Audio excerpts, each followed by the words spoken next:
नमस्कार दोस्तों, JDS competition में आपका स्वागत है। आज हम क्लास 9th की एनसीईआरटी शुरू करने जा रहे हैं, सामाजिक एवं राजनीतिक विज्ञान की।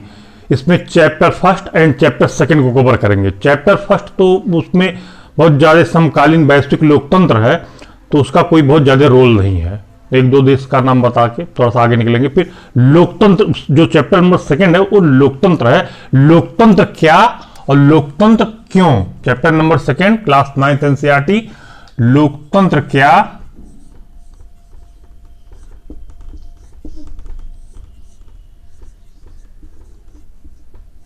लोकतंत्र क्यों।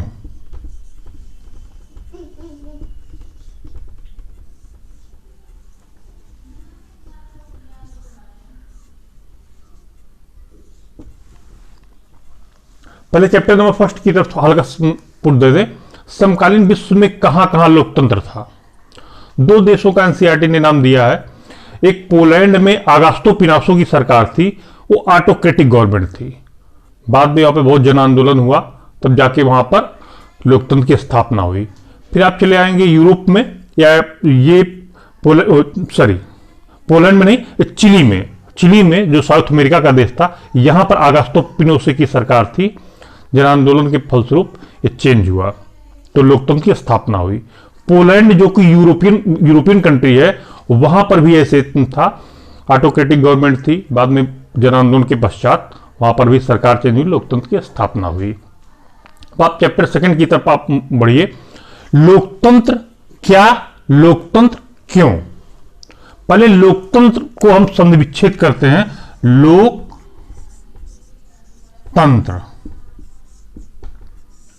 यानी लोक प्लस तंत्र। लोक मतलब पब्लिक, तंत्र मतलब में सिस्टम, मतलब ऐसा सिस्टम जो पब्लिक के द्वारा यानी लोगों के द्वारा स्थापित किया गया हो, ऐसा तंत्र जो लोगों के द्वारा विकसित किया गया हो, उसको हम लोकतंत्र कहते हैं। जनता का शासन, आप एक शब्द में कहेंगे जनता का शासन, यह है लोकतंत्र, इसी को कहा जाता है। अब लोकतंत्र की आवश्यकता क्यों है, क्या विशेषताएं हैं लोकतंत्र की, यह मैं आपको बता देता हूं। नंबर 1 पे जब आप आते हैं, शासन का ऐसा रूप जिसमें शासकों का चुनाव जनता के द्वारा किया जाता है, ना कि किसी और के द्वारा। नंबर 2, अंतिम निर्णय की जो शक्ति है वो जनता के, अंतिम निर्णय की जो शक्ति है वो चुने हुए जो प्रतिनिधि हैं उनके पास होती है। जैसे आप देखते हैं पाकिस्तान में कुछ वर्षों पहले परवेज मुशर्रफ थे, वहां पे जनरल थे, तो सैन्य शासन था। फिर उन्होंने अपने आप को राष्ट्रपति डिक्लेयर कर लिया। उसके पश्चात में उन्होंने वहां पे एक जनमत संग्रह करवाया 2002 में। फिर एक निर्वाचित सरकार हुई, लेकिन ये निर्वाचित सरकार अपना निर्णय खुद नहीं ले रही थी। फाइनली जनरल परवेज मुशर्रफ ले रहे थे। तो ये गलत है, ये स्यूडो डेमोक्रेसी से कहा जाता है, छद्म लोकतंत्र से कहा जाता है। ठीक, बाकी आते, चुनाव जो होता है वो निष्पक्ष होता है और स्वतंत्र चुनाव होता है लोकतंत्र में, कोई बेईमानी नहीं। जैसे मैक्सिको में या किसी और देश में, साउथ अमेरिका किसी देश में एक पार्टी थी, वो 30 साल से लगातार शासन ही करती आ रही थी, विपक्षियों को वोट ही नहीं मिलता था। भाई कैसे, ऐसे कि वो बेईमानी कर लेते थे, निष्पक्ष नहीं रहा जाता। तो ये भी स्यूडो डेमोक्रेसी है, ये भी गलत है, ये लोकतंत्र में नहीं होता है। और एक आते हैं वयस्क मताधिकार, जिसका एक समान मूल्य हो, इसका होना बहुत जरूरी है। हर व्यक्ति को वोटिंग का राइट, जो कि इंडियन कॉन्सेप्ट में बताएं, यहां पे 18 वर्ष से ऊपर के लोगों को मत देने का अधिकार है।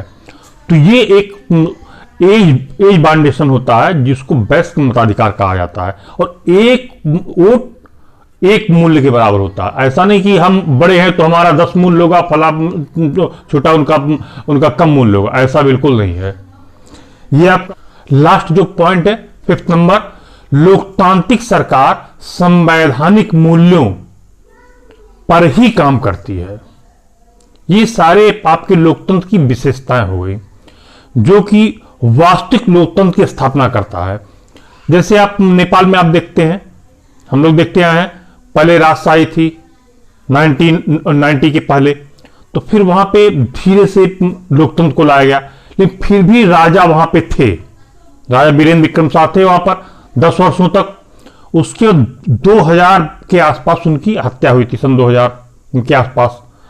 तो आप ज्ञानेंद्र राजा बने, उन्होंने भी लोकतंत्र की थोड़ी सी स्थापना आगे चल के की, थोड़ा अधिकार दिया। फाइनली 2006 में वहां पर लोकतंत्र की स्थापना होती है नेपाल में।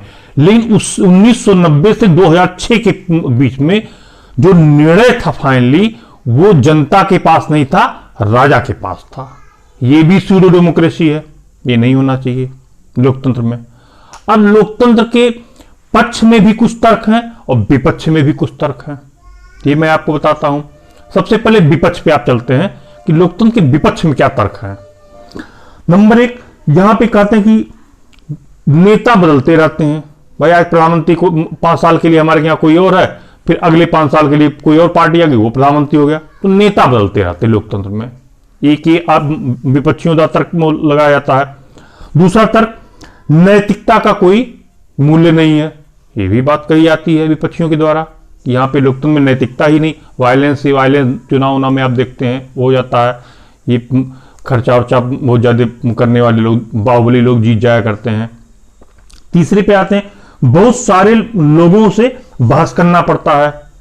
भाई लोकतंत्र, जब आप चुनाव लड़ेंगे तो बहस करना ही पड़ेगा, संसद में भी बहस करना पड़ेगा, ये भी आरोप लगाया जाता है कि बहुत ज्यादा जीरा होता तब कोई किसी फाइनली डिसीजन पे पहुंचते हैं लोग। चौथे पॉइंट पे चलते हैं, चुनाव प्रक्रिया बेहद खर्चीली है जो कि विकासशील राष्ट्रों के लिए उपयुक्त नहीं है। ये बात सही है, चुनाव प्रक्रिया खर्चीली है, चलिए ठीक है, भी इनकी स्वीकार करते हैं। अभी बताता हूं कि किनका खंडन। सामान्य लोगों को पता ही नहीं रहता कि क्या हो रहा है, हम क्या निर्णय लें। ये सब विपक्षियों के द्वारा तर्क लगाए जाते हैं कि नहीं ये लोकतंत्र ठीक चीज नहीं है। अब आप इसका खंडन करते हैं, चुनाव प्रक्रिया पहले खर्चीली हुआ करती थी, अब नहीं है। नैतिकता की जब बात की जाती है तो इंडियन के कॉन्सेप्ट में मैं बात कर रहा हूं, राजनीति का अपराधीकरण जो भी बात है, नैतिकता यहां पे आती है, तो अब इसको भी बहुत हद तक कम कर लिया गया है। और तीसरा जो पॉइंट इनका है कि बहुत ज्यादा बहस करना पड़ता है। तो जब 10 लोग, 20 लोग, 50 लोग किसी एक मुद्दे डिस्कस करेंगे नहीं तो फाइनल डिसीजन कैसे पहुंचेगा। अकेला चना भार नहीं फोड़ा करता, ये आप जान लें। 10-20 लोग मिलजुल कर किसी एक मुद्दे पे पहुंचते हैं, आम सहमति बनती, तब जाके कोई कार्य होता है। वहां पक्ष भी रहता है, विपक्ष भी रहता है, ये जरूरी है। और नेता बदलते रहते हैं, अगर नेता न बदले तो ऑटोक्रेटिक गवर्नमेंट हो जाएगी। चाइना में आप देख सकते हैं, जो वहां के सी जिनपिंग राष्ट्रपति हैं, ताउम्र जब तक मर न जाए तब राष्ट्रपति बने रहेंगे। उसका क्या मतलब है भाई? उनका एक ही सिस्टम है, एक दल कम्युनिस्ट पार्टी बनी हुई है, उसी में से नेता चुन लेते हैं लोग और कहते हैं हो गया, और उनकी पार्टी ही जिसको तय करेगी वही चुनाव में खड़ा भी होगा, बाकी लोग खड़े भी नहीं हो सकते हैं। तो ऐसा नहीं लोकतंत्र में हो सकता है। लोकतंत्र में तो नेता को वोट दिया जाता है, पब्लिक वहां पर जज रहती है कि नहीं ये नेता अपना काम अच्छा किया, इसको वोट दिया जाना चाहिए, देते लोग। हाँ, ये है बात आती है, लोग सामान्य लोगों को बहुत कुछ पता ही नहीं रहता कि क्या वो करना चाहिए, क्या ना करना चाहिए। लैक ऑफ एजुकेशन, यहां पर मैं इसको ये कहूंगा कि जो एजुकेशन है, विकसित राष्ट्रों में तो लोकतंत्र बढ़िया है, चल रहा फल फूल रहा, और हमारे जो कंट्री है विकासशील राष्ट्र के दायरे में है। हालांकि हम दुनिया के सबसे बड़े लोकतंत्र हैं, लेकिन अभी भी वास्तविक जो डिसीजन है, जो लोगों के पास है, जब लोग समझ जाएंगे, जान जाएंगे कि हाँ ये नेता काम, एजुकेटेड हो जाएंगे तो ये नेता काम बढ़िया कर रहा है, इसको वोट देना चाहिए, तब उसको वोट देंगे तो ये ज्यादा बेहतर बात होगी। ये आपका होगा लोकतंत्र के संदर्भ में पूरी बातें। और अब आप ये देखते हैं, हम इसके पक्ष में देखते हैं, लोकतंत्र के पक्ष में 1958 से 61 के बीच में चाइना में अकाल पड़ा, बहुत भयंकर अकाल, लाखों लोग मारे गए। बगल में पड़ोस में हम लोग भी हैं, भारत। हम अभी आजाद हुए ही थे 1947 में, हमारे क्या डेमोक्रेटिक गवर्नमेंट थी।